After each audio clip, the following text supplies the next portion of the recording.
देखो यार, जो एसएससी सीजीएल है उसमें आपका नंबर ऑफ अटेम्प्ट आपके क्वेश्चन पेपर के लेवल पे डिपेंड करता है। लेकिन जैसे कि आपको पता है कि अभी का जो लेवल है वो सभी के लिए सेम आ रहा है, तो आपको कितने क्वेश्चन अटेम्प्ट करने चाहिए और मेरा एक जो एक्सपीरियंस था कि मैंने कितने अटेम्प्ट करे, ऑलरेडी मैं अपना एक्सपीरियंस शेयर कर चुका हूँ एक वीडियो में, तो आप वो जाके देख सकते हैं। तो मैं आपको एक सेफ नंबर ऑफ अटेम्प्ट बता देता हूँ और बाकी आपके अटेम्प्ट आपके क्वेश्चन पेपर पर डिपेंड करेंगे। देखो, सबसे पहली बात कि आप जब भी क्वेश्चन पेपर को अटेम्प्ट करेंगे, मेरे अकॉर्डिंग आपकी स्ट्रेटेजी कुछ और भी हो सकती है, बट एक जनरलाइज स्ट्रेटेजी मैं बता रहा हूँ आपको कि आप सबसे पहले रीजनिंग कर लीजिएगा। रीजनिंग क्या है कि आपको थोड़ा सा कॉन्फिडेंस बूस्ट अप करेगा और आपको इजीली वो क्वेश्चन हो जाएंगे, क्योंकि जैसा कि अभी तक जितने पेपर हुए हैं एसएससी जीएल वाले, तो उनमें जो रीजनिंग है वो थोड़ा ठीक आ रहा है, मतलब आप इजीली उनको कर लेंगे, मतलब 25 के 25 भी क्वेश्चन आप कर सकते हैं। उसके बाद मेरे हिसाब से आपको क्या करना चाहिए, या तो आप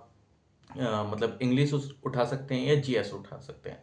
मैंने क्या करा था, मैंने जीएस को उठाया था। जीएस क्यों उठाया था, क्योंकि एस सच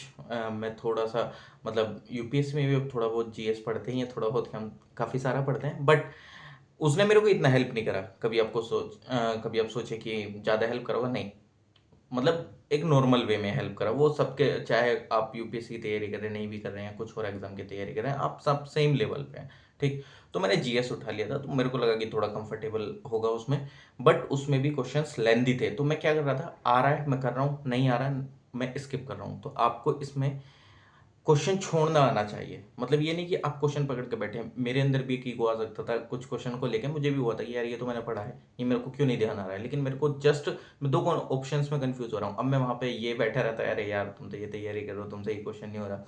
तो वो क्या होता कि मेरा टाइम वेस्ट हो जाता सारी चीजें। तो मैं सिंपल कर रहा था, भाई पहला क्वेश्चन आ रहा है नहीं आ रहा है आगे, दूसरा आ रहा है नहीं आ रहा है आगे, मतलब मैं सिंपल स्किप कर रहा था और आगे बढ़ रहा था, क्योंकि मैं टाइम भी देख रहा था साथ में कि भाई टाइम है अभी जो है वो काफ़ी मतलब निकल रहा है, और मेरे को अभी इंग्लिश और मैथ्स भी करनी है, तो मैंने वो जल्दी से फिनिश कर लिया।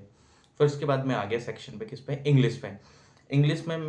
मतलब मेरा जो सबसे पहले स्टार्टिंग हुआ वो पैसेज के साथ ही स्टार्टिंग हो गया। अब मैं उसको छोड़ भी नहीं सकता था कि मैं उसको बाद में कर लूँ, और मैंने वो छोड़ा इसलिए भी नहीं था बाद में करने के लिए कि जो मेरा पैसेज था वो ठीक ठाक था, मतलब ठीक ठाक इन द सेंस कि मैं द हिंदू आर्टिकल वगैरह ये सब पढ़ते ही रहता हूँ। ठीक, तो बेसिकली वो मुझे हल्का बहुत हेल्प कर गया रीडिंग स्किल में। अब मुझे नहीं पता कि भाई कितने सही होंगे कितने नहीं होंगे, लेकिन मैं आपको बता रहा हूँ मेरे को क्या क्या बेनिफिट करा। तो मैंने जैसे ही मतलब वो पैसेज देखा,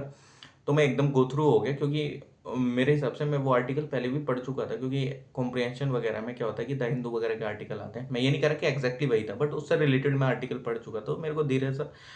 धीरे थोड़ा सा एकदम समझ में आने लगा, तो दो तीन लाइन में कि हाँ भाई ये क्या क्या बात करने वाला है। तो मैं उसमें क्या करने लगा,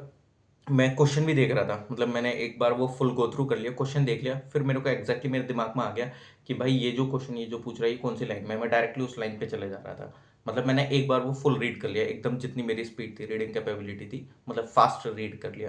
क्वेश्चन देखा, क्वेश्चन देखने के बाद डायरेक्टली मैं पैसेज पे गया, क्योंकि मेरे बैक ऑफ द माइंड में आ गया था कि ये लाइन मैंने यहाँ पढ़ी थी, तो मैं निकाल ले रहा था। मतलब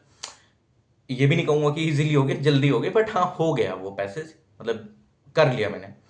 फिर उसके बाद क्या होता है, क्योंकि सबसे ज़्यादा टाइम आपको इन्हीं में लग रहा है, क्योंकि वो जो एरर वाले क्वेश्चन है वो भी काफ़ी ज़्यादा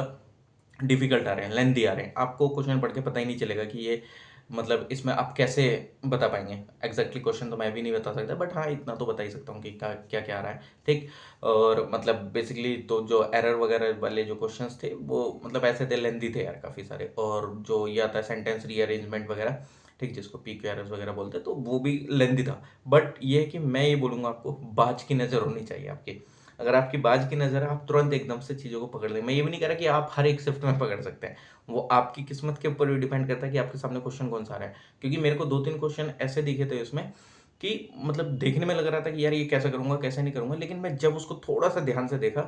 तो मेरे को पकड़ में आ गया था। ठीक, मैं ये भी नहीं कह रहा कि भाई वो मेरा क्वेश्चन सही हुआ है या गलत हुआ है, बट मैं इतना बोल रहा हूँ कि मेरे को एकदम से क्लिक कर गया कि हाँ यहाँ ये हो सकता है। गलत है सही है वो बात की बात है, बट हाँ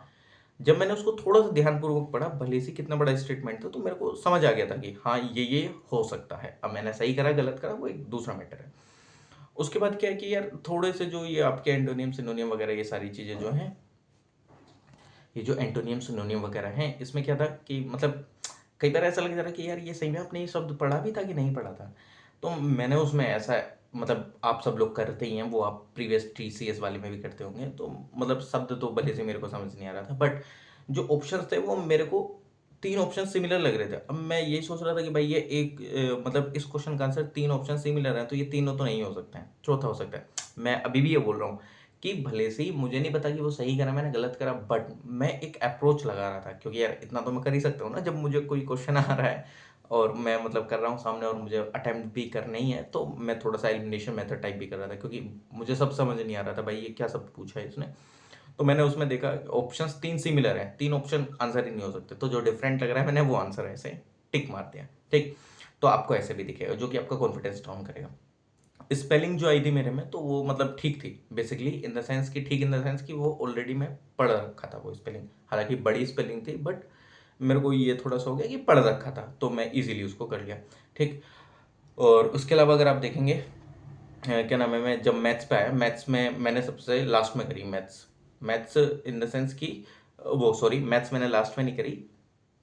जीएस के बाद मैंने मैथ्स से स्टार्ट कर दी थी, क्योंकि मैं वीडियोस देख के गया था, जैसे आप मेरी वीडियो देख रहे हैं कि इंग्लिश में ज़्यादा टाइम लग रहा है, तो मैंने पहले रीजनिंग, जीएस, मैथ्स, फिर इंग्लिश। इंग्लिश मैंने बाद में इसलिए करी कि अगर मेरे को उसमें ज़्यादा टाइम लग गया तो मैथ्स के अगर कुछ इजी क्वेश्चन भी होंगे तो मेरे वो छूट ना जाए। मैंने मैथ्स उठाई, मैथ्स में पहला क्वेश्चन जो एकदम इजी इजी लग रहा है, मतलब कैलकुलेशन बेस्ड, फॉर्मूला बेस्ड, मैं डायरेक्टली उनको करे जा रहा था, बाकी सबको स्किप मार रहा था। क्योंकि मुझे इतना था कि अगर मैंने इंग्लिश में ज़्यादा टाइम दे दिया और जो इजी क्वेश्चन है मैथ के अगर वो रह गए तो मेरे को वो थोड़ा सा बेकार लगेगा यार, मतलब इजी क्वेश्चन थे वो भी नहीं कर पाया, तो वो ऐसा नहीं लगना चाहिए, मतलब मैथ्स भी मेरी ना छूटनी चाहिए और इंग्लिश भी मैं कर पाऊँ। तो मैथ्स में ये था कि मतलब जैसा आप लोग सोच रहे हैं कि मतलब जो ये एडवांस वाले टॉपिक्स वगैरह इस तरीके से, मतलब मेरे में नहीं था, मुझे नहीं पता कि आपके स्विफ्ट में आ सकता है कि नहीं आ सकता है, ठीक, बट अब मेरे में इतना नहीं था। और यार कैलकुलेटिव इन नेचर काफ़ी ज़्यादा पेपर था, कैलकुलेशन बहुत थी, कैलकुलेशन इन द सेंस कि यार पॉइंटों में भी कैलकुलेशन करनी पड़ रही थी, तो मैं ये बोलूँगा यार थोड़ा सा कैलकुलेशन पे आप वर्क कर लीजिए। ठीक, कैलकुलेशन पे आप वर्क कर लेंगे तो आपके लिए फ़ायदेमंद रहेगा। ओके, क्योंकि मैं सही बोल रहा हूँ कि आप काफ़ी सारे क्वेश्चन मैथ के भी ऐसे हैं जिनको आप इजीली कैलकुलेशन बेस्ड पे अच्छे से कर सकते हैं, बट अगर आपकी कैलकुलेशन अच्छी नहीं है, थोड़ी सी इसलिए मिस्टेक कर दिया, आंसर गलत हो जाएगा। तो ये वाली चीज़ है। और बाकी यार मैं आपको ये बताऊँ तो थोड़ा सा मैथ्स में कैलकुलेशन पे फोकस कर लो और टाइम मैनेजमेंट इंग्लिश के लिए कर लो। अभी आप मॉक्स लगाओ, टीसीएस वाले पैटर्न वाले मॉक्स लगा लो, तो उसमें क्या होगा कि आपका टाइम मैनेजमेंट हो जाएगा, और इफ़ पॉसिबल हो तो आप द हिंदू का एक आधा आर्टिकल पढ़ लो दिन में। ठीक, जो ये न्यूज़ पेपर वगैरह आता है, इससे क्या होगा देखो, भले से ये डिट्टो आर्टिकल नहीं आएगा उसमें, बट आपकी रीडिंग स्किल अच्छी हो जाएगी, यानी कि रीडिंग बिटवीन द लाइंस, यानी कि आपको आर्टिकल समझ में आने लगेगा। सबसे मेन इशू पैसेज में ये होता है कि आपको पैसेज समझ में आ रहा है कि नहीं आ रहा है, और पैसेज से डायरेक्ट क्वेश्चन ये नहीं आ रहा है आपने क्वेश्चन पढ़ा दूसरी लाइन में जाके मिल गया, नहीं, आपको वो समझना पड़ेगा क्वेश्चन क्या है, आपको इंटरप्रिटेट करना पड़ेगा, फिर उसके बाद आपको आंसर देना है। ओके, और यार जीएस में तो आपको एलिमिनेशन अप्रोच लगानी है। एलिमिनेशन अप्रोच यार मतलब मेरे हिसाब से आप को अगर प्रीवियस नॉलेज है स्टैटिक वगैरह जी के आपकी अच्छी है तो आप उसमें एलिमिनेशन बेस्ड कर सकते हैं। करंट अफेयर भी 5-6 करंट अफेयर्स थे, ठीक, और रिसेंटली के भी थे यार मेरे वाले में, तो मतलब 6 महीने के प्रीवियस उनमें से भी क्वेश्चन थे। तो मैं ये कहूँगा कि स्टैटिक जीके में एलिमिनेट करके आप कर सकते हैं। स्टैटिक जीके अगर आपकी अच्छी है तो मतलब पॉलिटी इजीली आप कर लोगे, ठीक, पॉलिटी अगर आपको अच्छे से आ रही है कर लोगे। हिस्ट्री में कुछ थोड़ा बहुत, और बाकी जो टीसीएस में जो आता था अब वो क्या नाम है, डांसेस वगैरह ये सारी चीज़ें, तो वहाँ से भी क्वेश्चन आपको टीसीएस वाले पे आपको देखने को मिल सकता है। ठीक, तो मेरे हिसाब से अभी आप क्या करें, थोड़ा सा मैथ्स के लिए कैलकुलेशन पे वर्क कर लीजिए, इंग्लिश के लिए आर्टिकल वगैरह पढ़ लीजिए, ठीक, थोड़ा सा रीडिंग स्किल आपकी अच्छी हो जाएगी, और रीजनिंग आप कर ही लेंगे। जीएस में स्टैटिक को रिवाइज कर लीजिए जो भी अभी तक आपने पढ़ा है, और नंबर ऑफ अटैम्प्ट अगर मैं बताऊं तो देखो लास्ट में उसमें पता तो चलता ही नहीं कि नंबर ऑफ अटैम्प्ट कितने हुए कितने नहीं, बट मेरे हिसाब से मैं 75 to 80 के अप्रोक्स, मतलब इसी के बीच शायद है मेरा इतना नंबर ऑफ अटैम्प्ट, क्योंकि मैथ्स में मैंने मतलब 25 के 25 तो नहीं कर सकते यार, एक टाइम इधर चला गया तो उधर टाइम नहीं बचा सकते आप। और ये भी दिमाग से निकाल देना कि आपके साथ ही ऐसा हो रहा है, सबके साथ हो रहा है, तो सेम कट ऑफ का भी लेवल वैसा ही जाएगा। ऐसा नहीं है कि कट ऑफ आपके लिए हाई चली जाएगी। देखो यार जो आप दिक्कत फेस कर रहे हैं वो मैंने भी फेस करी है, तीसरा इंसान भी फेस कर रहा है, सब फेस कर रहे हैं, तो यानी कि आप एक सेम लेवल पे हैं। तो कट ऑफ इतनी भी हाई नहीं जानी चाहिए मेरे हिसाब से। अब मुझे नहीं पता भाई क्या होगा क्या नहीं होगा, तो ये दिमाग से निकालना कि भाई आपके साथ ये चीज़ हो रही है। और बाकी आप चीज़ें तो देख ही रहे हैं, एग्ज़ाम कैंसिल वगैरह हो रहे हैं, ये सारी चीज़ें ठीक। इफ़ अगर आपको इन डिटेल कुछ और जानना है कि जीएस वगैरह को कैसे अटेम्प्ट करें, उसमें एलिमिनेशन मेथड कैसे लगा सकते हैं, तो मेरे को कमेंट सेक्शन में कमेंट करके बता दीजिएगा, तो फिर मैं उसके लिए एक डेडिकेटेड वीडियो बना दूंगा। तो thank you so much, all the best for your exam.